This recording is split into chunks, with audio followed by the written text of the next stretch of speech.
what's really interesting is you're definitely a part of a select few people that have been on a rocket ship, let's call it that. And in the process of startup to like realizing like, okay, we have something and people are starting to take a hold of it, describe that experience, because you know, for every one of you, there's 100, if not 1,000 entrepreneurs that are trying to hack on something and they just never get there, right? So what is that like? And then secondly, is there any way to actually hack that so that you somehow get there quicker? Yeah. Or is it just luck? I mean, a lot of it. In part, it's luck is, you know, how many cliches are there for this, right? Timing and preparation or something like that, right? The preparation meets opportunity, et cetera. I'm sure there's some Pete Carrollism here I'm totally missing. But separation's in the preparation. No, that's Russell Wilson. Never mind.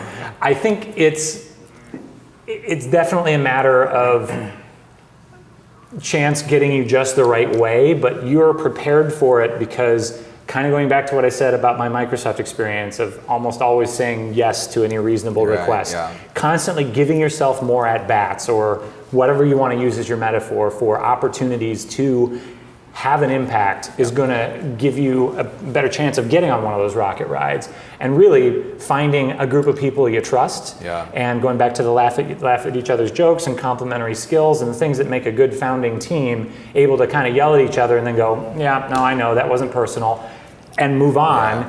That's an amplifier. I mean, finding great founding teams, that's become one of the things that has become, I guess, an area of advocacy for me, is to try to help people earlier in their careers find those teams or those groups of individuals that they know that they can go make something happen with over repeated cycles. It's one of the things I love about Techstars is even if the current business doesn't work, you get a really good sense of like, oh yeah, they're totally going to do something great together someday. And you know, they were really kicking ass at Amazon. Now they're doing this great thing here, and you know, could go either way, but I see how well they work together, and I love seeing that.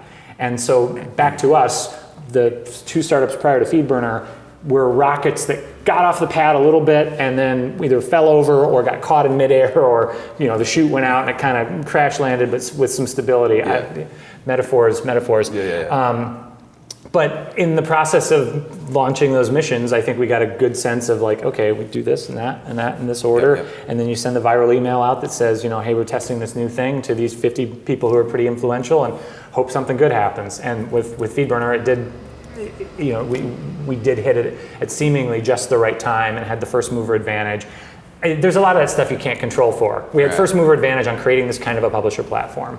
We had somebody that knew how to build it at scale. We knew how to stay ahead of our own demand, because we could have easily been suffocated by, you know, when podcasting happened, if we had been caught flat-footed technically. We had to have a whole bunch of things just break right. The thing was, we knew we thought we knew who to talk to at the right stages to get the right people on board, or reallocate the people we had to make sure we could cover for that. We have to build a sales team. All right, we're going to have these guys go build that. We're going to have Rick and Brent make that happen, and a publisher support team. And Matt, you run customer service. I was like, well, I haven't done that before, but I can go look at what we need to do there, and I can do everything in my power to make sure the voice of how we communicate to the outside world is as consistently applied as possible, and make it clear through my own, you know, I think Bob Crimmins was talking a lot about like, what does execution mean, or, you know, like, how does that actually work? And where do you know, talk is cheap around what does it mean to be able to execute. I think a big part of execution is setting good examples as a leader. So not just doing work and kind of doing it over the way to say this, no, it's no big thing, but saying, here's how I did this. I did it this way for a reason, and I want you to follow me on this as much as you can, because this particular way of doing things is really important. But be yourself, you know, express your own creativity where is appropriate, but where there are certain ways of doing things, and I don't mean to get all processy as a startup guy, but certain cultural things like accepting blame, not blaming the customer, but going, yep, that was on us, we're going to figure this out unconditionally, even if it totally was the customer not looking at the system correctly. You can't take that stance. At least for FeedBurner, we never were going to do that. So we were always going to say, this is on us, we're going to get it right. And that's not easy to communicate. Like when it No. comes to like you hire a new engineer, you say you're going to work support. Like, what do you mean I'm going to work support? We say we all work support here, so you're going to do that.